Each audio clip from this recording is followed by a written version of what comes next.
Yeah, so I'm the country manager for MathWorks in Australia and New Zealand. MathWorks is a software company. We're a global organization. We provide the core computing environment for engineers and scientists based on mathematical and physics principles. So as you imagine, scientists and engineers need a lot of math, need a lot of equations across multi-domains. And so we provide all these tools for algorithm development, graphics, artificial intelligence, and so on and so forth. Gone are the days of hand coding. People don't hand code anymore. They use our tools that generates the codes that goes onto the systems. Okay. Well, let's roll from there into, as I understand it, you've been doing some work with the Australian space industry. So how would you describe the Australian space industry? Is it a coherent mass of companies, or are we looking at something that's much more scattered than that? I think it's an infancy. It's a mix at the moment. It's clearly a very innovative mix of companies and industries. I think the starting signal was the creation of the Space Agency in 2018.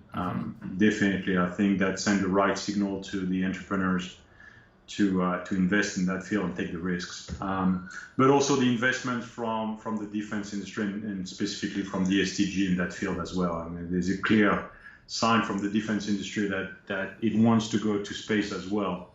And so there's a lot of collaboration in there. I think there is a clear understanding that Australia will probably not send big rockets with humans to the moon and Mars. Yeah. But more smaller payloads, more smart. So Australia will play more the smart than the big, if I can say it like that. Sure. Yeah, absolutely.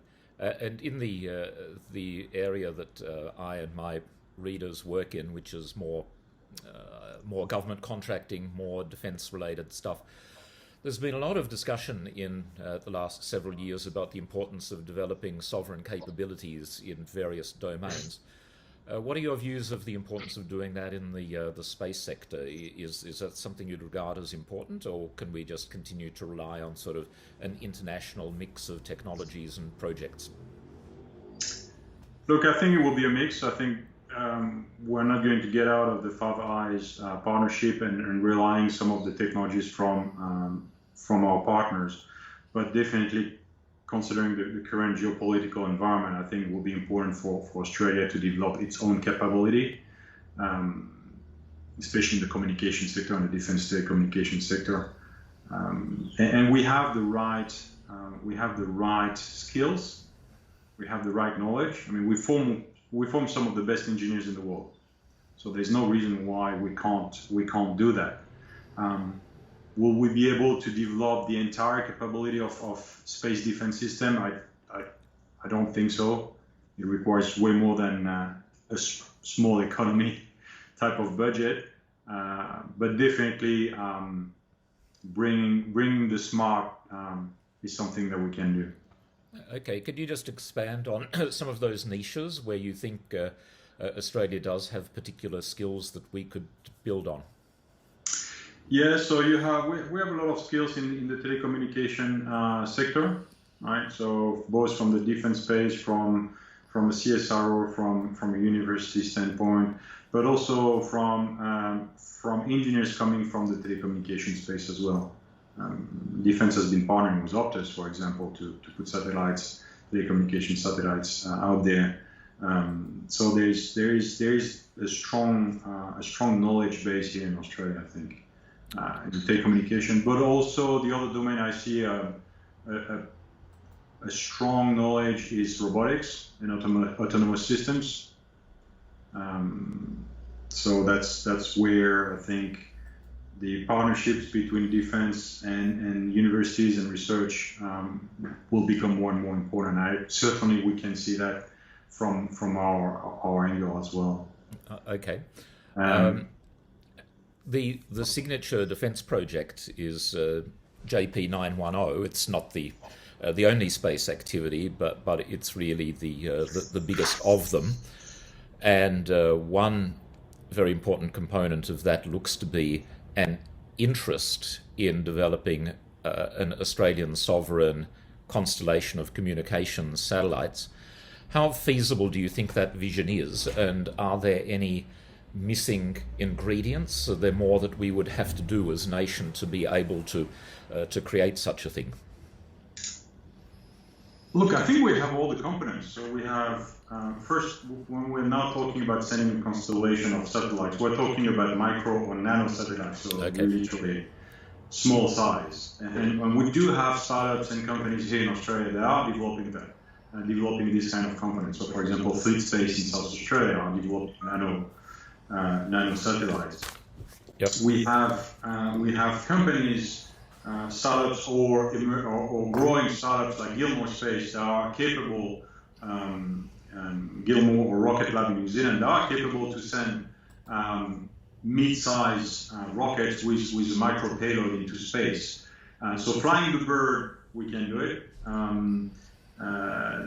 Developing the satellites, we can do it, and we certainly see a growth in there. And we have a long history of the logistics behind it, right? Back to the Apollo mission. So certainly from a command and control standpoint, we have a long history in Australia around that. So I think we have all the components to do that. I guess the question is how the government and defense industry and the Department of Defense are going to fuel that innovation and development in the next few years. It certainly looks like there's going to be sufficient funding involved. Having said that, I don't really understand. The moment, yes. Yes. I don't really understand the sort of amounts of money that are required for this sort of technology. But you mentioned low Earth and nano satellites, so presumably they are at the lower end of the expenditure range. So that's what is interesting. That's what we see from our angle is now you can develop a satellite, a micro nano satellite that packs a lot of high-tech punch in a small size, which was not even possible even 10 years ago. But also at a much lower cost. So the access cost to hardware and developing these complex systems is much lower. So you don't need to pour billions of dollars before sending a system into space. And I think that plays well for Australia. Because we're smart and we can do things on the cheap.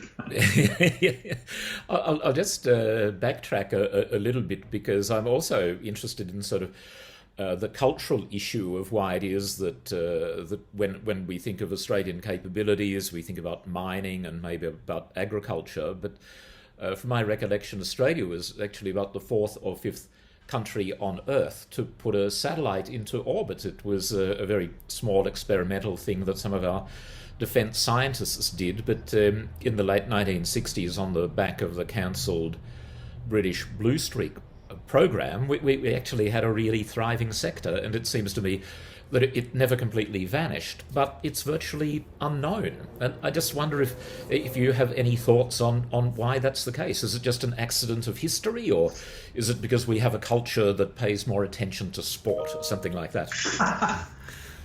Yeah, look, it's interesting. It's an interesting question. I think, again, we have a long history. I think the Apollo mission was actually creating the buzz, and Australia was forefront, and we're proud of it. I mean, again, I wasn't in Australia at that time, but from my readings and conversation, clearly that was the buzz. And as you said, it even though we continue to support the NASA mission until today, it vanished out of the eye of the public.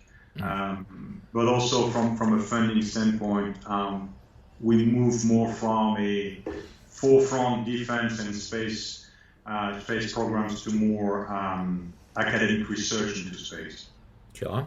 And here's a very a little fact from history, just a tiny one, that in 1975, which was a year of great political turmoil in Australia, Arianespace had not really finalised their launch site, and they actually proposed to the Australian Science Minister of the day to look at Cape York Peninsula, but the idea just got lost in the political chaos. Imagine what it would be like if that had gone ahead.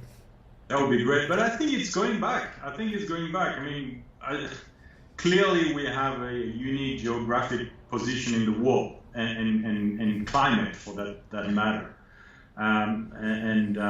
Clear, I think it's going to come back. If you look at a company like Southern Launch in South Australia, and that they are starting, they literally started a year ago, and they have the largest private test range on land in the world, because you can send stuff into space without touching any city for hundreds of kilometers. Yep. Rocket Lab in New Zealand, the same. So I think it will come back. Sure. Have you out of curiosity, been to Woomera? I mean, that used to be a fantastic facility, and again, physically, it still exists. No, I haven't. I was planning to, but COVID. Yeah. It interferes with so many plans. Okay, getting back to the structure of the Australian industrial sector. Again, when I'm thinking of satellite technology, I guess I'm just a traditionalist, so I think of the big American companies, I think of Thales, I think of Arianespace, whereas here, our companies are like 2 or 3 orders of magnitude smaller. So again, I'm just wondering if your optimism and your vision, how that can be translated into a practical formula for undertaking these sorts of complex ventures. Yeah, I'm definitely optimistic. I think we'll see a hybrid. Or the company like Thales, BAE, Lockheed Martin, Boeing, they have presence in Australia, and they employ many Australian engineers. And what we start to see is this larger OEMs are starting to engage with the smaller, smarter startups to work together with the godfathering of the Department of Defense or the Australian Space Agencies. So I think they will grow, and I think they will work together with the big agencies. So, for example, a lot of startups are leveraging the partnership between the ASA and NASA, pouring $150 million on the logistic support for the NASA mission to Moon and Mars. It's actually, I think it's a French engineering expression, though, which translates as something like, rather than trying to harness 1,000 mice, just buy a horse. And so again, that attracts me to the simplicity of, rather than having a myriad of small entities working on a project, wouldn't it be simpler to just have one giant taking the lead for all of this? The thing is, we're moving from when I say simple, it still was complex, it's still complex to fly a bird, but a multi-domain type of engineering and type of R&D. If you look at it, we're moving from, again, flying the bird, navigation system type of problems, re-entry, putting satellites, to a more diverse set of knowledge and skills and development. So in the telecommunications, but also in robotics, and potentially in the next 10 to 20 years in mining. At some point, we'll have to think, well, how do we extract water from the moon or iron, if the moon is the launching base to Mars. So from our angle, we see this very diverse but very healthy set of small organizations building this multi-domain type of capabilities. Whether there will be consolidation, probably, but I'm not. I can't. You're not yourself into mergers and acquisitions and that sort of thing. And again, I won't go through the list of companies, but there are some in Australia that are larger than others, and I have seen already some signs, particularly using JP 9101 as a catalyst, that they're starting to come together to think collectively about how it might be possible to address the issue. Yeah, absolutely. I think it's a natural progression for startups to be acquired by large organizations. So I think that will happen. I hope that we can still maintain this foundation of innovation, starting from academic to commercialization before they get acquired, and hopefully stay in Australia, because that's the problem. Is a lot of innovation happens in Australia. They start commercializing, and then they move to the US, which we're losing IP and people. Yeah, it's a problem, or it's an issue that's been around for quite some time.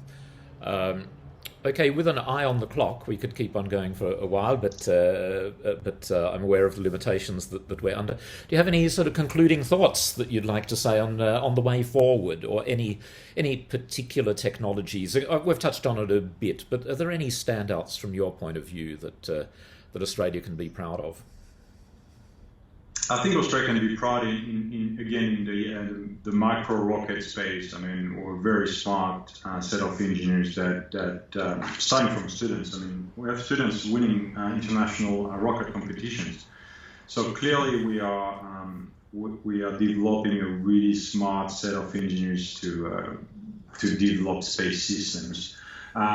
Clearly, we see more use of advanced technologies, especially in artificial intelligence, machine learning, robotics, for space. Again, as the space systems move from the traditional to the more advanced systems. So, and there's a strong foundation in Australia as well for that, especially in the machine learning and robotics space. Sounds good. Right, Stephane, thank you for your time, and let's stay in touch. I mean, maybe every 6 months or so we should update and see what's happening in the domain. That would be great. Thank you again. Au revoir. Thank you. Bye. Bye.